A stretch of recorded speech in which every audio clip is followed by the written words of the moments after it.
안녕하세요. 오늘 시작해 볼게요.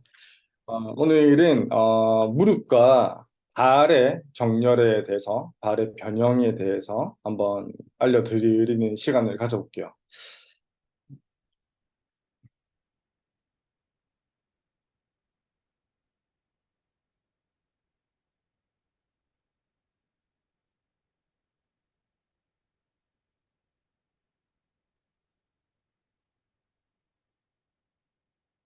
어, 일단 그 무릎의 변형들에 대해서 먼저 설명을 좀 드릴 건데, 어, 저희 크게 X다리와 O다리로 구분이 될 수 있겠죠. 정면 또는 후면에서 관찰할 수 있는 저희가 흔히 알고 있는 무릎의 변형 X다리와 O다리에 대해서 먼저 알려드릴게요.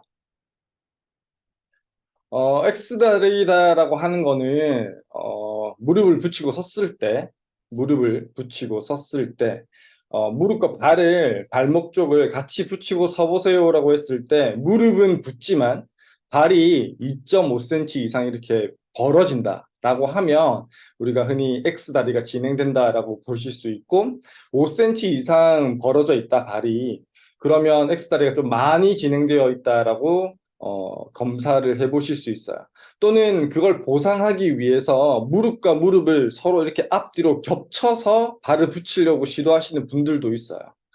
그런 보상 작용들이 발생하지 않도록 한 상태에서 양쪽 무릎과 발을 붙여보라라고 했을 때 무릎은 붙지만 발이 한 2.5cm 이상 떨어져 있다라고 하면 X다리가 좀 있다라고 평가를 하실 수 있을 겁니다. 그래서 우리가 그 다리가 휘어지는 이유, 어, 다리뿐만이 아니라 다른 관절도 뭐 마찬가지겠지만 특히 다리가 휘어지는 이유는 다리라고 하는 거의 역할은 발의 역할은 사람 몸을 지지하는 거예요. 지지하는 거. 바닥에서 뛰어 올려서 지지하고 있는 게 다리의 역할이기도 하고 또 한 가지 역할은 이동시키는 거예요. 사람의 신체를 이동시키는 게 또 역할이에요. 사람의 몸을 지지하고 이동시키는 게 하지의 역할이에요. 그 중에서 사람의 몸을 지지하는 역할로 딱 봤을 때 어떤 지지대가 휘어지거나 부러지는 이유는 내가 지지할 수 있는 무게보다 더 많은 무게가 부과되었을 때, 그 지지대는 휘어지거나 부러질 수 있겠죠. 또는 그 지지대가 너무 부실공사예요. 무게는 정상적으로 딱 지어져 있지만, 지지대 자체가 너무 부실하게 지어진 부실공사라든지, 또는 너무 노후되어서, 약해졌다든지, 또는 충분히 보강되어져 있어야 될 그 지지대가 그 지지대 자체가 또 약해졌다든지 하면 지지대가 휘어지거나 부러질 수 있겠죠. 그런 것처럼 내 체중이 갑자기 급격하게 불어났다든지 또는 내가 생각지도 않던 부하가 추가가 되는 거예요. 예를 들어 임신이라든지 또는 출산 후에 육아를 하더라도 아기를 많이 안게 되죠. 내가 생각지 못한 부하가 더 많이 가해지는 거예요. 그다음 갑작스럽게 살이 찌는 현상이라든지 또는 갑자기 책가방이 딱 올라오는 거예요. 어깨 쪽. 그런 것처럼 내 지지대가 원래 평상시에 지지하던 무게가 아니라 그 무게에서 뭔가 추가적으로 막 갑자기 추가가 된다든지 하면 지지대가 휘어질 수 있겠죠. 다리가 휘어질 수 있는 겁니다. 그다음 또 한 가지는 내가 너무 오래 앉아 있었어요. 그럼 다리가 근육을 쓸 일이 너무 많이 사라지죠. 근육을 사용할 시간이 너무 많이 사라지게 돼요. 그러면 근육이 약해지겠죠. 지지대가 너무 약해진 거예요. 내가 너무 외적인 부하가 늘어나거나 하진 않았지만 내 하체가 너무 약해지게 되면 휘어질 수 있는 겁니다. 또는 더 잘 휘어질 수 있는 상황이라고 치면 이 두 가지가 같이 일어난다고 합니다. 내가 너무 오래 앉아 있으면서 하지 근력이 엄청 약해져 있는 상태에서 갑자기 임신에 의한 무게가 증가된다든지 또는 갑작스럽게 살이 좀 급격하게 두세 달 사이에 많이 찐다든지 또는 갑작스럽게 책가방이 어깨에 짊어지게 된다든지 하는 현상이 발생하면 이 두 가지가 복합적으로 발생하면 다리는 더 많이 휠 수 있겠죠. 다리가 휘는 이유는 이런 현상들 때문에 휘어진다라고 생각을 하시면 돼요. 그리고 X다리뿐만이 아니라 이런 지지하는 힘이라든지 지지하는 무게에 의해서 지지대, 다리가 휘어질 수도 있지만 내가 서 있는 타입, 서 있는 자세에 의해서도 다리가 휘어져 보일 수도 있어요. 아까도 이 전 사진에서도 보셨지만 특히 이 중간에 있는 아기의 사진을 보시면 X다리만 있는 게 아니라 제일 오른쪽 사진을 보시면 무릎이 뒤로 꺾여 있는 전반슬 변형이 있죠. 저렇게 무릎을 뒤로 꺾어서 세 다리처럼 꺾어서 서 있는 습관을 하게 되면 근육보다는 관절을 많이 이용해서 서 있는 습관을 만들어내게 돼요. 그럼 관절이 휠 수 있는 거죠. 서 있는 습관에 의해서 X다리 변형 또는 그 다음에 보여드릴 이렇게 왼쪽도 여자분의 사진을 보시면 이분도 무릎을 뒤로 꺾고 있어요. 관절이 변형될 수 있도록 관절로 서 있는 거예요. 관절로 이렇게 꺾고 서 있는 모양을 하면서 X다리 또는 이분은 O다리 형태로 휘어져 있죠. 어떻게 서 있는 패턴에 따라서 무릎의 형태가 휘어질 수도 있다라는 거예요. 그래서 이 오다리 같은 경우에는 X다리와는 좀 다르게 양무릎과 발을 붙이고 서보세요라고 했을 때 오다리인 경우에는 무릎 사이가 2.5cm 이상 벌어져 있어요. 무릎을 붙이지 못해요.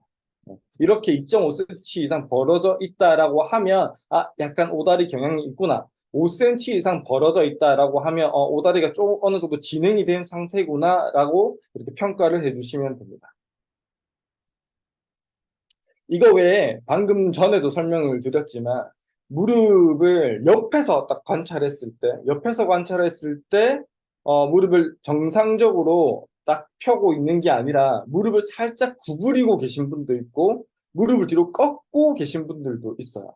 정면에서 우리가 관찰했을 때 X다리이냐 O다리이냐를 정면 또는 후면에서 관찰할 수 있겠지만 옆으로 딱 돌려놓고 봤을 때는 무릎을 좀 구부리고 있는지 무릎을 바르게 펴고 있는지 무릎을 뒤로 완전히 꺾고 있는지를 또 평가하실 수 있어요. 그래서 단면적으로 우리가 이렇게 단면적인 이런 자세만을 관찰하시거나 고치려고 하시면 안 되고 항상 좀 3차원적인 개념으로 접근해 주시는 게 좋아요.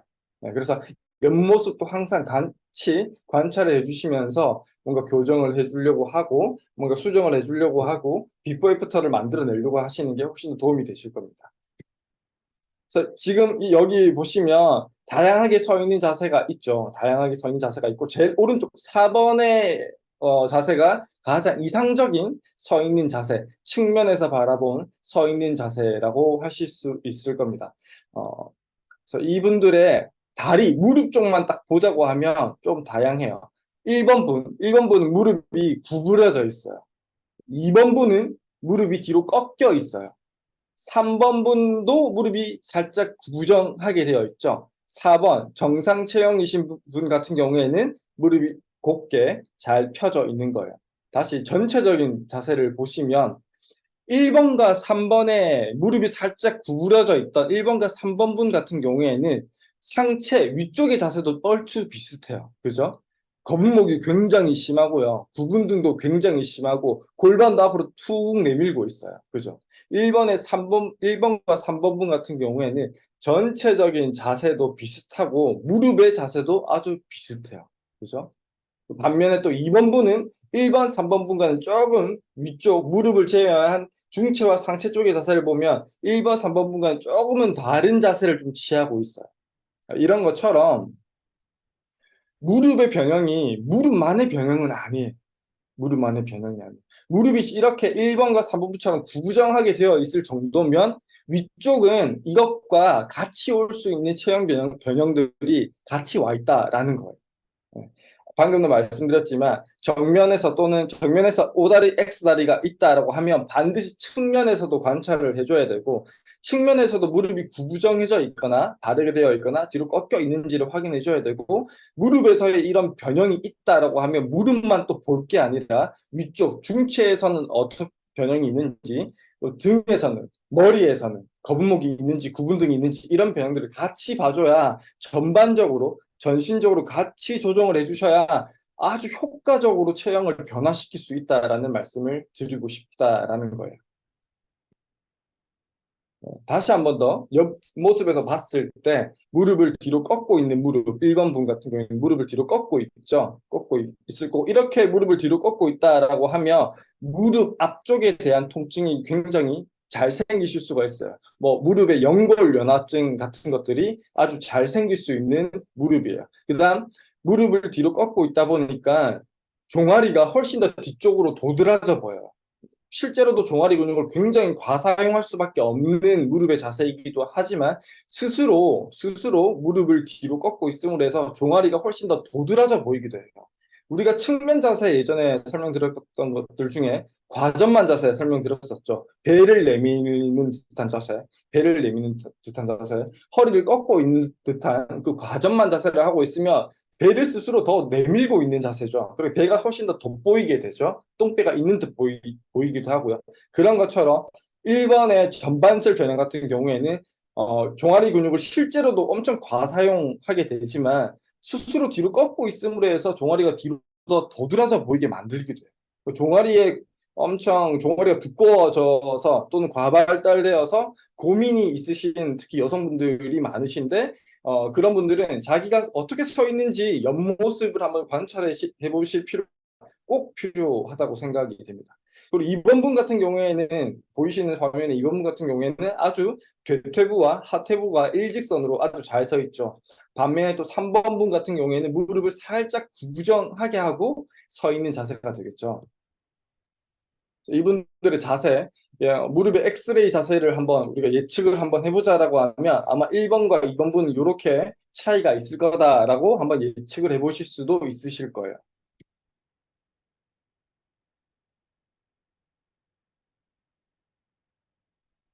그래서 2번 분의 정상적인 무릎이 대퇴골과 허벅지에 있는 근육과 이 정강이 근육, 정강이 뼈가 이런 모양으로 일직선으로 아주 잘 배열되어져 있다라고 하면 전반슬, 무릎을 뒤로 꺾고 있는 전반슬 변형이 있으신 분들은 아마도 무릎이 이런 식으로 엑스레이 상으로도 꺾여 있을 거고 이렇게 되어 있으면 당연히 오금 쪽이 엄청 탱탱하게 늘어나는 상태가 되겠죠. 오금에 통증이 발생하실 수도 있고 반면 무릎 앞쪽은 찝히는 현상이 발생하게 되죠. 이렇게 다시 한번 애니메이션을 좀 보시면 이렇게 되겠죠. 앞쪽이 찝히는 현상이 발생하게 돼요. 앞쪽은 무릎의 연골연화증이라든지 무릎 앞쪽 관절에 뭔가 문제가 생기실 수도 있다라는 거죠. 반면에 구부러진 무릎을 보게 된다라고 하면 이렇게 살짝 무릎의 관절 각도가 이렇게 되어 있을 거다라는 거고 이렇게 무릎이 되어 있다라고 하면 물론 이렇게 쪼그려 앉아서 걷는 것 같이 오리걸음처럼 이렇게 걷는 정도는 아니겠지만 무릎을 살짝 구부린 기마 자세로 걷는 것과 비슷하다라고 생각하시면 될 수 있겠죠. 그렇게 기마 자세로 우리가 걷는다라고 하면 무릎이 굉장히 아프겠죠. 예. 그래서 이렇게 구부러진 무릎을 가지신 분들도 무릎 앞쪽에 뭔가 통증, 우리 슬개 건염이라든지 뭐 그런 것들이 굉장히 잘 생기실 수 있다라는 거죠. 그래서 이렇게 무릎의 각도를 한번 다시 한번 더 체크해 보시면 우리가 중력이라는 게 신체를 아주 바른 자세에서 중력을 받아야 되는데 빨간색 점선이 중력이 딱 떨어지는 이 중심선이라고 하면 이 중심선에서 무릎의 관절의 중심이 뒤로 꺾여져 있는지 중력 중심선과 무릎의 관절 중심이 정확히 일치하는지 또는 그 앞에 나와 있는지에 따라서 무릎의 관절에 뭔가 부하가 될지 무릎의 근육이나 힘줄에 부하가 걸릴지가 달라질 수도 있다라는 거죠. 아까도 간략하게 설명을 드렸지만 1번 분 같은 경우에는 무릎이 뒤로 꺾여 있는 무릎이고요. 2번 분 같은 경우에는 무릎이 살짝 구부정한 무릎이죠. 서로의 자세 패턴이 상체 쪽을 위로 올라가 보면 완전히 달라요. 그래서 무릎이 꺾여 있는 1번 분 같은 경우에는 무릎이 뒤로 꺾이는 이 자세 변형은 허리를 앞으로 꺾이게 만들어요. 무릎이 뒤로 꺾이면 허리는 앞으로 꺾여요. 과전만 자세. 반면에 등과 목은 일자목 변형이 훨씬 더 많이 와요. 일자목 변형. 일자목 변형과 과전망과 전반슬, 무릎이 뒤로 꺾이는 이 자세 변형은 교과서적으로 세트예요. 물론 이거과는 조금 다르게 오실 수도 있지만 교과서적으로는 이렇게 세트로 같이 오는 경우가 많고요. 반면 2번 분 같은 경우처럼 살짝 구부러진 무릎을 가지신 분들은 허리의 그 라인이 일자 허리에 가까워요. 허리에 전만이 적절히 있어야 되지만 허리에 전만이 없어져 버린, 허리에 라인이 없어져 버린 일자 허리와 구분 등 거북목 이런 변형들과 같이 오는 게 아주 교과서적인 변형이에요. 그래서 항상 무릎의 변형이 있든 또는 허리의 변형이 있든 또는 등과 머리목의 변형이 있든 그 하나만을 부분적으로 볼 게 아니라 전반적으로 같이 보면 그 변형과 관련된 변형들이 같이 오는 경우가 굉장히 많다라는 거예요. 그래서 이것들을 동시에 잡아줄 수 있어야 굉장히 효율적으로 우리가 자세를 교정할 수 있고 수정할 수 있다라는 거죠. 그래서 스스로도 내가 무릎에 변형이 있어. 무릎이 뒤로 꺾여 있네. X다리가 있네. O다리가 있네. 무릎이 구부려져 있네. 라고 해서, 그러면 우리 있는 바른 자세 중에서 PT770을 입으면 효과적이겠다라고 생각하셔서 PT770을 입으실 수 있겠죠. 물론 효과적이에요. 근데 그보다 더 효과를 훨씬 더 2배, 3배, 4배로 더 이끌어내시려고 한다고 하면 위쪽에 중체 쪽 또는 상체 쪽에서의 체형 변형을 같이 잡아줘야만 더 효과적으로 잡으실 수 있다라는 거죠. 그렇게 좀 전신적으로 전반적인 변형들을 같이 잡을 수 있도록 좀 전체적인 개념으로 접근해 주시는 게 자세를 변형해 주는데 훨씬 더 효과적이다라는 거예요.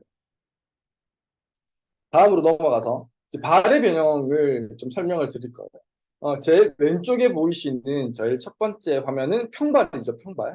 평발의 변형. 우리가 흔히 알고 있죠. 발에 있는 아치가 없어져 있는 평발 변형이 있고, 두 번째 보이는 사진은 요족형 발이에요. 요족 발이라고 해서 아치가 너무 높은 거예요. 너무 높아도 문제예요. 너무 과해도 문제인 거예요. 세 번째 저 사진이 아주 적당한 아치를 만들고 있는 사진인 거죠. 그래서 아치가 너무 없는 걸 평발, 아치가 너무 많고 딱딱해져 있는 거를 요족, 그다음 적당한 아치가 있는 거를 우리가 정상적인 발이다라고 보실 수 있는 거죠. 그래서 이것들에 대해서 하나하나 어떤 특징이 있는지 좀 설명을 드릴 거예요. 그래서 이 발의 변형을 이렇게 서 있는 자세를 살짝 옆에서 이렇게 봤을 때 발의 아치를 보고 판단하실 수도 있겠지만 이런 검사 장비를 이용하실 수도 있고 또는 검사 장비가 없다라고 하시면 집에서 이렇게 샤워를 하시고 나오실 때 신문지 좀 두껍게 깔아놓고 거기 위에 그냥 발을 딱 올리고 그냥 편하게 서 있는 거예요. 섰다가 내려왔을 때 발의 그 풋프린팅이 어떻게 나오는지를 확인해 주시면 돼요. 평발인 경우에는 완전히 발이 전체적으로 다 나오겠죠. 아치 쪽에 빈 공간이 없이.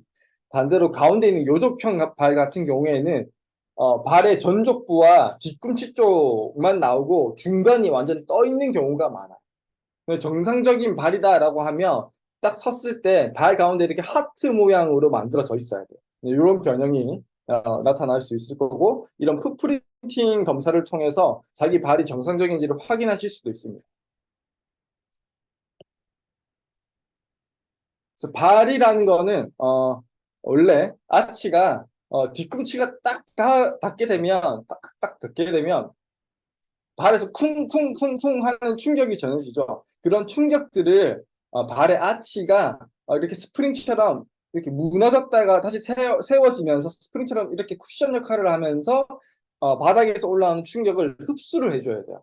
우리가 아파트에서 생활하시면 실내화 없이 그냥 신경 안 쓰고 막 걸으면 쿵쿵쿵쿵쿵 하고 걷게 되죠. 층간소음을 일으키고 쿵쿵쿵쿵 하는 그런 지면 반발력이 내 몸에도 그대로 전해져 올라오게 돼요. 그 올라오는 그 충격을 흡수해 주는 제1번 장치가 발의 아치예요.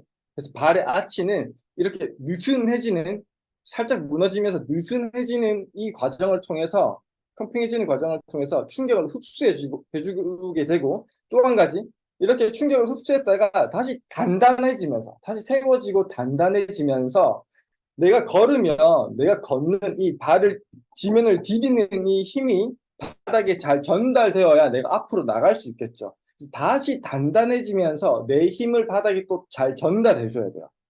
느슨해지면서 바닥에서 올라오는 충격을 흡수해줘야 되고 다시 아치가 단단해지면서 세워지고 단단해지면서 내 힘을 바닥에 잘 전달해야만 충격 흡수와 또 보행, 걷거나 뛰는 내 힘 전달이 잘 일어날 수 있게 되는 그런 과정이 일련의 과정들이 막 생기게 되는 거죠. 그래서 우리가 잠시만.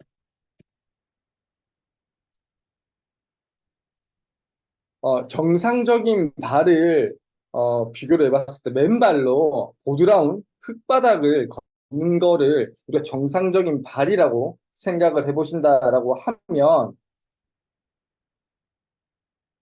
이 평발 같은 경우에는 너무 부드러운 모래사장을 계속 걷는 것과 똑같은 거예요. 발이 딱딱해지는 경우가 안 생기게 되는 거예요. 너무 펑퍼짐하게 퍼져 있게만 되는 거죠. 똑같은 내가 100m를 걷더라도 보드라운 흙바닥을 100m 걷는 거랑 모래사장 아주 너무 부드러운 모래사장을 100m를 걷는 거는 걷는데 훨씬 더 많은 차이가 생기게 되겠죠. 훨씬 더 많은 힘을 만들어내야만 돼요. 내 힘을 바닥에 잘 전달하지 못하기 때문에 내 발이. 그래서 평발은 모래사장을 걷는 것과 똑같은 거예요. 훨씬 더 발이 피곤해지게 돼요. 똑같은 거리를 걷더라도, 똑같은 거리를 뛰더라도. 반면에 요족형발, 너무 딱딱해져만 있는 거예요. 아치가 높은 상태에서 딱딱해져 있고 이렇게 보드라워지면서 무너지는 과정이 아예 안 생기는 이런 요족형발 같은 경우에는 아주 딱딱한 남학신을 신고 아주 딱딱한 시멘트 바닥을 걷는 것과 똑같다라고 생각하시면 돼요. 그래서 충격 흡수, 바닥에서 올라오는 충격을 제대로 발에서 흡수하지 못함으로 해서 발에 굉장히 많은 피로도가 쌓일 수 있겠죠. 이런 식으로 아마 비교를 좀 해보시면 좀 잘 이해하실 수 있을 거고, 발이라는 애는 다시 한번 설명드리지만 아주 충격 흡수를 할 때는 보드라워졌다가 아치가 무너지면서 보드라워졌다가 내 힘을 바닥에 전달해야 될 때는 다시 올라오면서 딱딱해져야 돼요. 그래서 보드라워지고 딱딱해지고 보드라워지고 딱딱해지고가 일련의 과정이 계속 잘 일어나줘야 되지만 평발은 너무 보드라워져만 있는 거예요. 무너진 상태에서. 그래서 내 힘을 바닥에 잘 전달하지 못해요. 보드라워져 있기 때문에. 보드라워져 있기 때문에. 반면에 요족형 발은 너무 올라온 상태에서 딱딱해져만 있는 거예요. 그래서 지면에서 올라오는 충격을 잘 흡수해주지 못해요. 그런 현상이 발생하게 된다라고 이해하시면 발의 변형을 훨씬 더 잘 이해하실 수 있을 것 같습니다. 그래서 오늘 제가 준비한 거는 여기까지고요. 부족한 강의 들어주신다고 수고 많으셨고 바톤은 다음으로 대표님께 넘기도록 하겠습니다. 감사합니다. 수고해주신 우리 정은상 마스터님께 다시 한번 박수 부탁드리겠습니다. 네, 박수. 자, 채팅으로도 또 남겨주시면 준비하신 우리 정 마스터님이 굉장히 뿌듯하실 것 같습니다.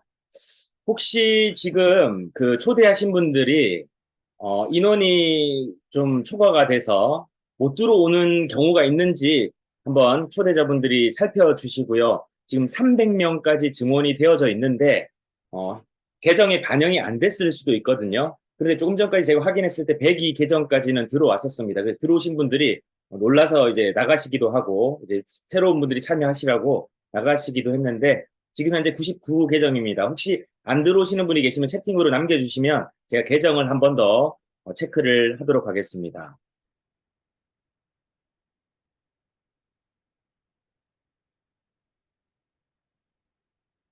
이게 정말 전 세계적인 어디서도 이런 명강의를 우리 마스터님들의 이런 바른 자세 캠페인과 관련된 이 건강을 정말 열심히 10년 이상 공부하신 분들의 정말 깊이 있는 또 현장의 고객분들을 실질적으로 관리하고 또 그분들의 건강을 돕고 또 그분들을 치료하셨던 그 경험들이 지금 모두 녹아있는 그런 강의들이거든요.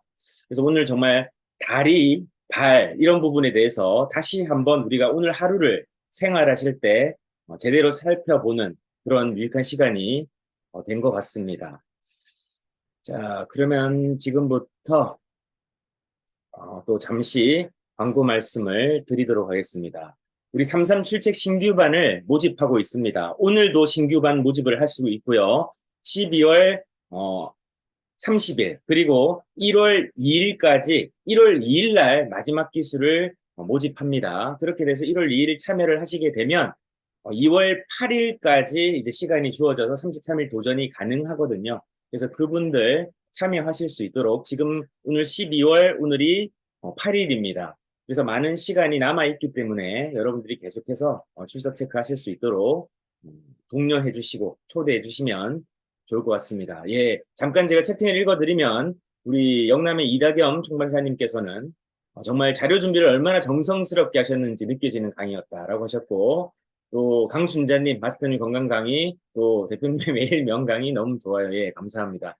이렇게 채팅으로 남겨주시고요. 김수아 우리 총괄사님께서는 예, 명강이었다. 수고 많으셨다 하셨고 자료가 너무 좋다. 예, 이렇게 마스터님들이 정말 열심히 자료를 보이지 않는 곳에 준비하시는 거 여러분들이 헤아려 주시니 너무나 뿌듯하실 것 같습니다. 자, 그러면 오늘도 44일 차가 됐네요.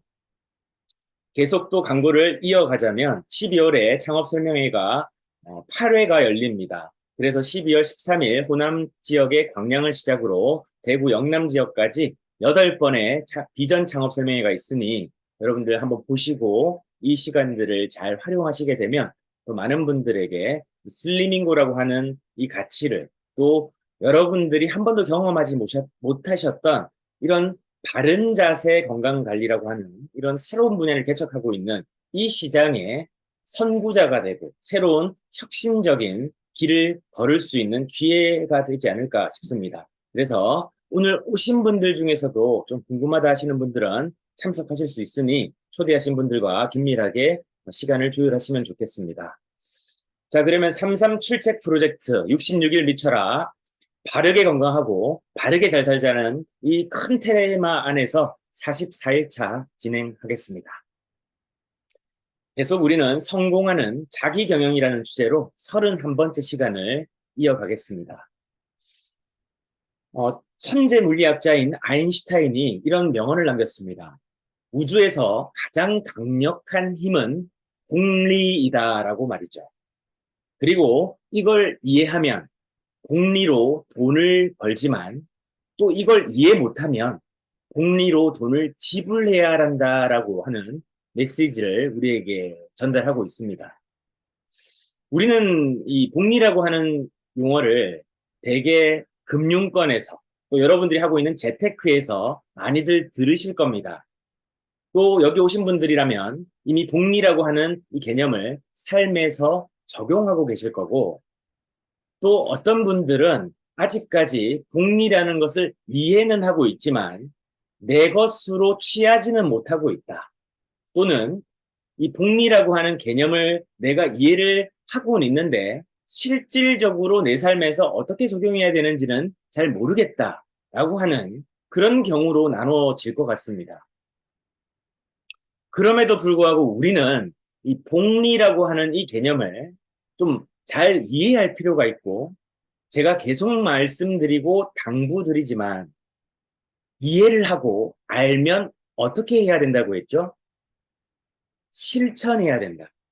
적용해야 되고 내 것이 되어져야만 되는 것이죠. 그래서 좋은 개념은 항상 우리가 얻어야 돼요. 그리고 취해야 되고 누려야 되는 겁니다. 세상의 모든 이론과 학술적 가치들은 우리들을 위해 존재하고 여러분들과 저를 위해 존재해요. 그래서 천하 없이 귀한 저와 여러분들 유일한 존재예요. 우주에서 우리와 동일한 사람은 없습니다. 각자 여러분들은 그래서 무엇을 가지고 있습니까? 이름을 가지고 있습니다.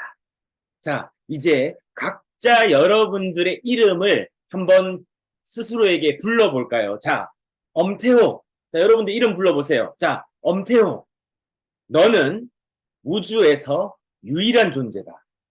3번 해보겠습니다. 자, 각자 이름 넣고 엄태호. 너는 우주에서 유일한 존재다. 한 번 더. 엄태호, 너는 우주에서 유일한 존재다. 이번에는 진짜 진심을 담아서 진짜 내가 이 아는 개념을 정말 가지고 다시 한번 간절한 마음, 진실한 마음, 또 정중한 마음으로 한번 해볼게요. 시작. 엄태호, 너는 우주에서 유일한 존재다.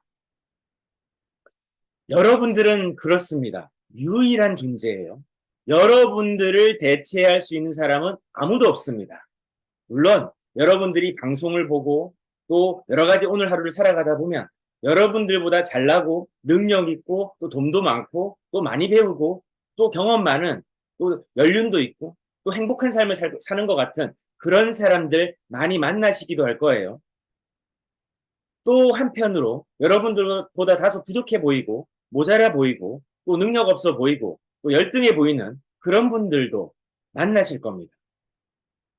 그러나 거기에 우리가 개의치 말고 우리 자신은 또 그들 자신 또한 유일한 존재라는 것을 오늘 우리가 이해한다면 오늘 우리가 생각해야 되는 건 내가 가지지 못한 어떤 결핍을 생각하는 것이 아니라 내가 지금 현재 나로서 유일한 존재라는 그 정체성 그리고 나라고 하는 그 자아상을 오늘 다시금 정의하고 그리고 나서 오늘 우리가 첫 발걸음을 떼야 되는 것이죠.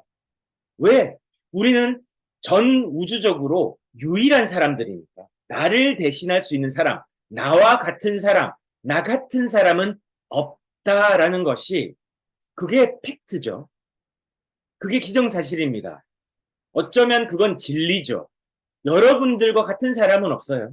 이걸로 출발해야 됩니다. 그러다 보면은 여러분들에게 이제 하나의 마음이 떠오를 겁니다. 자존감, 스스로 존재하는 마음, 스스로를 믿는 마음, 스스로가 확신하는 마음, 스스로를 존재로 정의하는 그 정의, 그게 바로 자존감이죠. 그 자존감이 오늘 여러분들과 저는 오늘 충만해야 돼요. 여러분들은 오늘 치열한 하루를 사실 겁니다. 그죠? 이미 시작되었고요. 그런데 그 치열한 하루에 나라고 하는 그 자존감이 정의되지 않고 내가 내 스스로를 믿지 않고 나의 존재 가치를 부정하고 결핍에만 주목하고 나를 인정하지 않는다면 안에서 새는 바가지 밖에서도 샌다고. 우리들 스스로가 우리들이 깨진 바가지라고 생각하는 순간 부족한 결핍에만 주목하는 순간 우리들 스스로는 결단코 가치 있는 존귀한 존재로 상대방에게 각인되지 못하고 인정받지 못하는 거죠. 내가 나를 인정하지 못하는 까닭에 세상도 나를 인정해주지 않는다라는 겁니다. 그래서 우리는 이제 우리들 스스로에 대한 자존감을 회복할 때 자, 그렇게 우리 마음을 내면을 채우고 나라는 사람의 정체성, 나는 유일한 존재, 우주에서 유일한 존재야. 나밖에 없어. 그러니까 나는 오늘 정말 행복하고 즐겁고 대단한 일들, 그리고 나를 둘러싼 나의 가치들이 모든 것들이 나를 행복한 삶으로 인도할 거라는 그 작은 믿음. 그러나 그 작은 믿음은 여러분들 삶을 엄청나게 풍요롭고 거대하게 바꿀 겁니다. 그러면 이제 우리가 아는 이 개념들을 내 삶에서 적용할 때예요. 왜? 여러분들, 유일한 여러분들을 위해서 존재하는 이론이자 공식이자 진리인 거죠. 이것들을 여러분들 이제 가져다 쓰면 되는 겁니다. 이제 오늘 우리는 아인슈타인이 정의한 세계 8대 불가사의 중에 한 가지라고 얘기하는 이 복리라고 하는 이 법칙, 우주에서 가장 강력한 이 법칙을 내 삶에 적용함으로써 나는 내가 정의하는 것 이상의 가치와 그 이상의 존재로서의 자아상을 갖게 된다라는 걸 오늘 우리는 배운 겁니다. 이해한 거예요. 이해하면 어떻게 하자? 실천하자. 이해하면 남의 게 아니에요. 내 겁니다.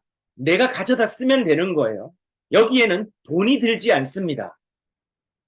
이건 돈이 들지 않아요. 가져다 내가 쓰면 내게 됩니다.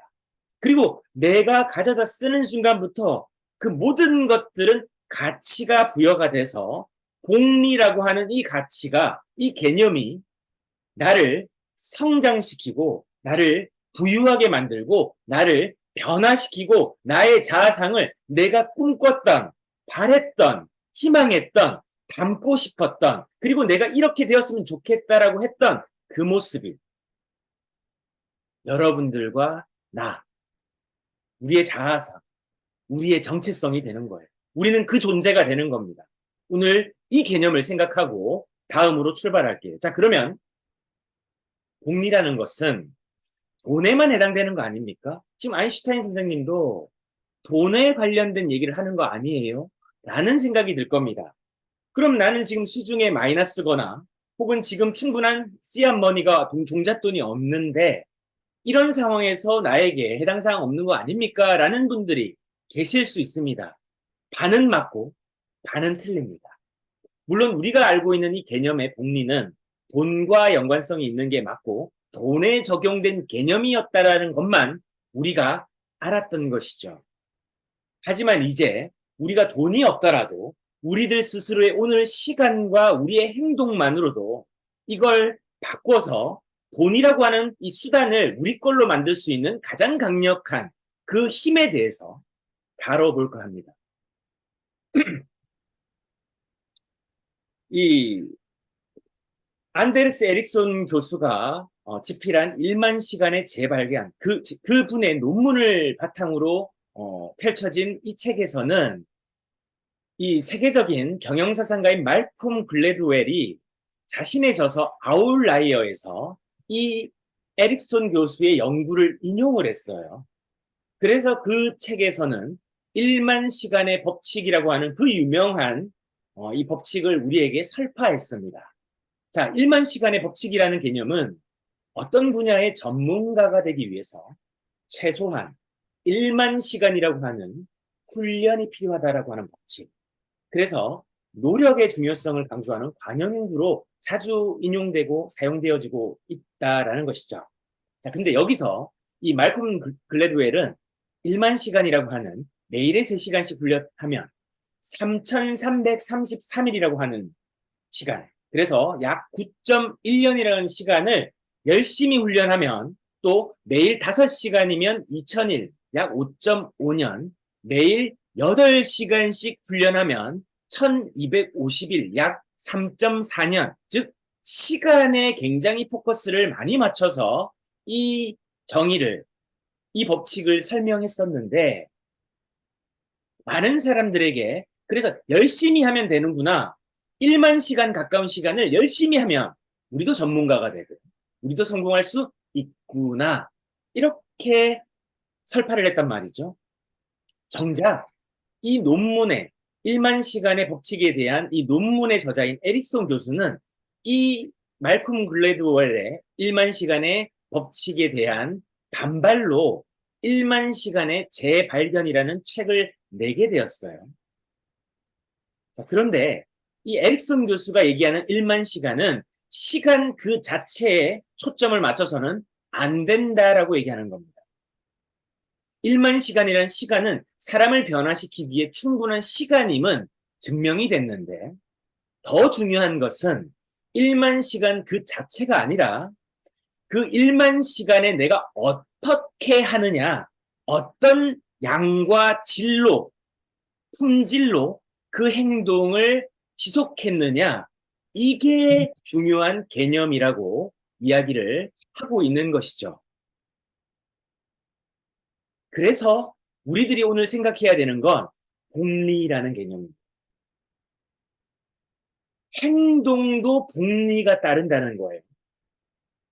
우리가 오늘 이 하는 출첵 11시에서 약 1시간 가까운 시간 동안 우리가 그동안 이전에는 하지 않았던 새로운 형태의, 새로운 패턴의 행동들이죠.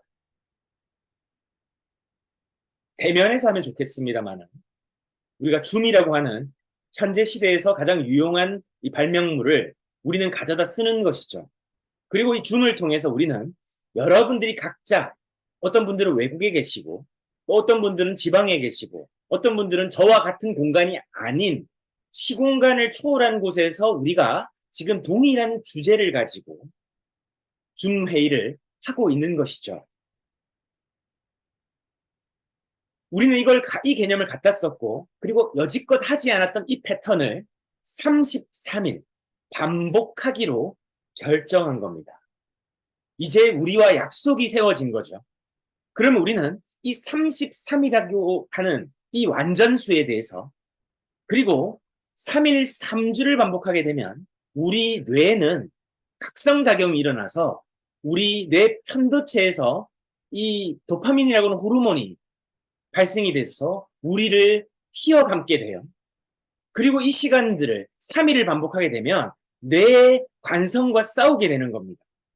그래서 우리는 3일이라고 하는 새로운 시간을, 새로운 행동을 하게 됐을 때 이전에 했던 내 행동과 충돌하게 되는 시간.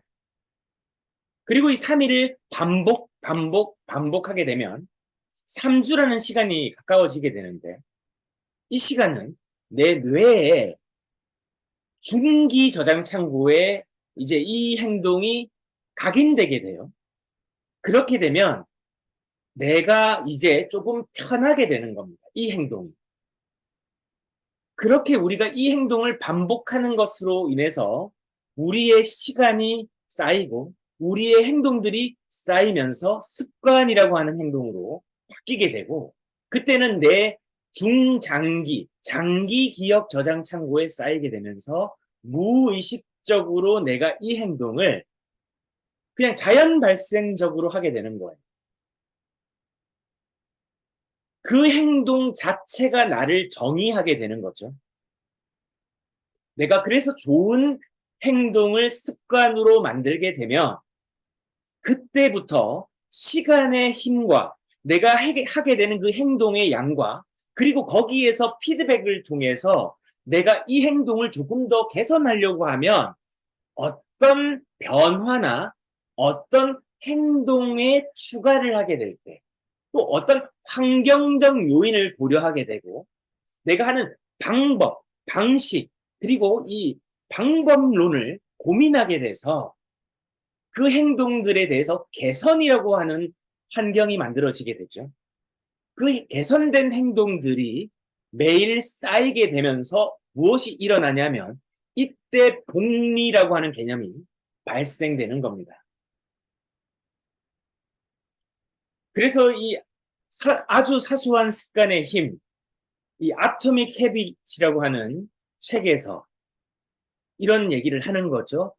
1%의 성장이, 하루에 1%의 성장이 1년 365일 이어질 때, 그때는 연간 37배의 성장으로 우리에게 결과로 나타난다라고 하는 개념을 이 법칙들에 덧붙여서 이야기를 하고 있는 거죠. 그래서 우리가 오늘 해야 되는 것들은 오늘 하는 이 행동을, 그리고 오늘 나에게 했던 그 정의, 나 엄태호는 이 전 우주에서 유일한 존재다라고 하는 이 개념의 선포를 매일매일 365번만 해보라는 겁니다. 그러면 나는 정말 유일한 존재, 대체 불가능한 존재가 되는 거예요. 경제학 용어에서 대체 불가능한 존재를 정의하는 개념으로 이 린치핀이라고 하는 개념을 얘기합니다. 린치핀, 유일한 대체 불가능한 존재라는 의미를 상징하고 있는 것이죠. 우리는 그렇게 우리들 삶에서 각자 여러분들의 세상을 살아가는 세계관에서 여러분들을 둘러싸고 있는 여러 환경 속에서 여러분들은 린치핀이 되는 겁니다. 대체 불가한 존재가 되는 거예요. 여러분들은 유일한 존재가 되는 겁니다. 그런데 그렇게 유일해지려고 하면 말로만 유일을 떠들면은 변화 없다는 겁니다. 1만 시간을 내가 1만 년을 내가 하더라도 1만 년을 살 수도 없지만 잘못된 방법이라는 거예요. 그럼 결론은 뭐냐? 오늘 우리가 어떤 품질의 행동을 어떤 방식으로 계속해 나갈 것인가라고 하는 그 계획. 오늘 우리는 그 계획을 세워야만 우리의 삶에서 공리라고 하는 개념이 돈과는 상관없는데 이 행동이 나를 부하게 만들어 줄 수밖에 없는 린치핀으로 만든다라는 것. 대체 불가한 존재.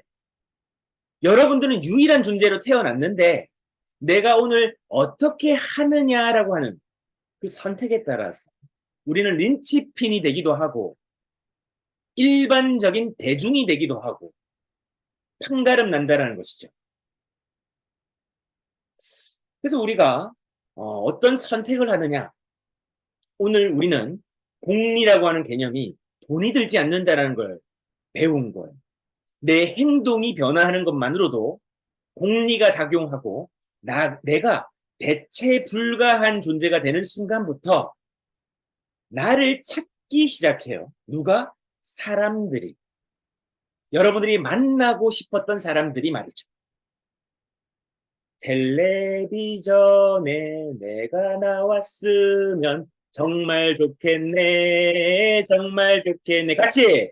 텔레비전에 내가 나왔으면 정말 좋겠네, 정말 좋겠네. 좋겠네. 네.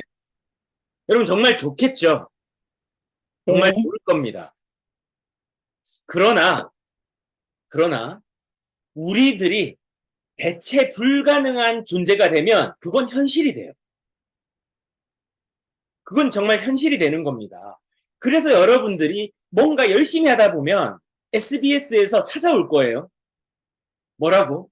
저 생활의 발견, 생활의 달인팀입니다. 라고 하면서 여러분 찾아올 거예요.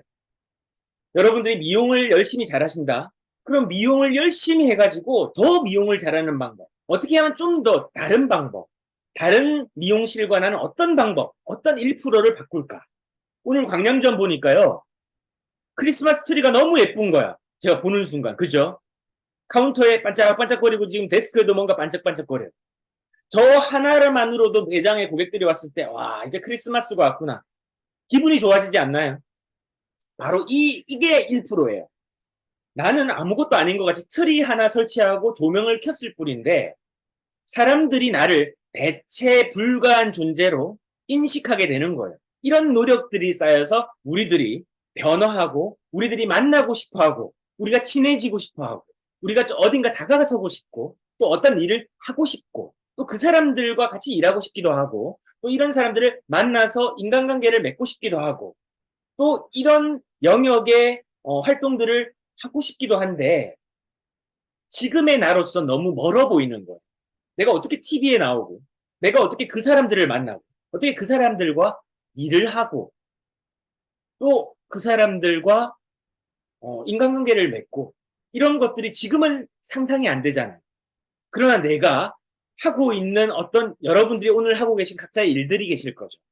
그 일들을 1%만 다르고 비범하게 하는 순간부터 여러분들은 변화하기 시작해요.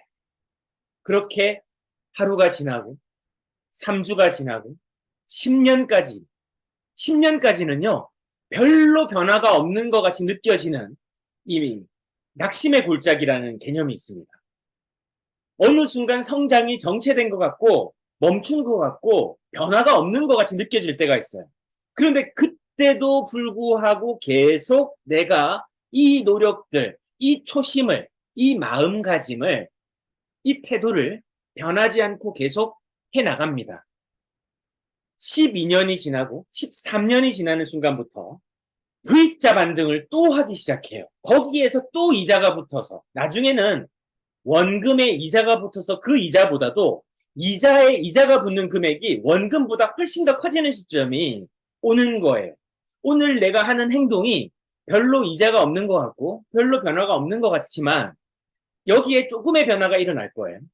근데 그 일어난 거에서 이자가 붙은 거에 또 이자가 붙고 또 이자가 붙고 또 이자가 붙으면 나중에 내가 했던 이 행동보다도 더 큰 어떤 변화값이 만들어진다.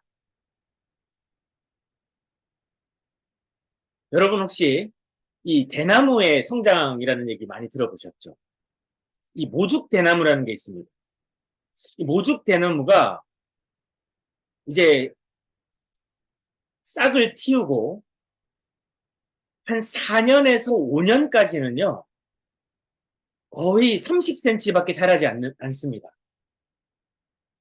그때까지 이 모죽대나무가 감정은 없을 거예요. 그죠? 우리 인간같이 고등동물은 아니니까. 근데 사람들이 바라볼 때, 야, 대나무 저거 왜 저렇게 안 커냐? 야, 저건 뭐 크질 않냐? 뭐 상품성이 하나도 없는 거 아니냐? 도움 하나도 되는 거 아니지 않느냐? 5년까지는 온갖 비판과 비난과 사람들의 어떤 의심, 저거 안 크는 거 아니야? 라고 하는 그런 관점을 받습니다. 그런데 5년이 지나는 순간 어느 시점에 대나무는 며칠 사이에 15m를 자라요. 200배, 300배 성장해 버린다는 겁니다. 이 미물인 대나무도 그럴진데 자연에서 말이죠. 그래서 아까 아인슈타인이 이 얘기를 한 겁니다. 이건 대나무에게만 적용되는 게 아닙니다. 세상의 모든 물질이 에너지라고 봤을 때 여러분들이라고 하는 개인의 존재도 에너지 덩어리입니다. 그렇죠? 그럼 여러분들이라고 하는 이 에너지 덩어리가 어떻게 변화하는지. 그래서 우주에서 가장 강력한 에너지, 힘은 아인슈타인은 영어로 포스라고 표현했어요. 바로 복리다.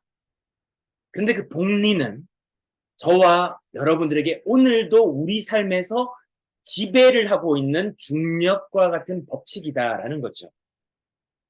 이걸 알고 모르고의 차이다. 여러분들이 알면 어떻게 해야 돼요? 해야 됩니다. 여러분들이 알면 어떻게 해야 되죠? 해야 됩니다. 오늘부터 무엇을 할 것인가? 이걸 결정하는 것이 오늘 저와 여러분들이 해야 되는 가장 중요한 오늘 과제예요. 오늘은 여기까지 하겠습니다.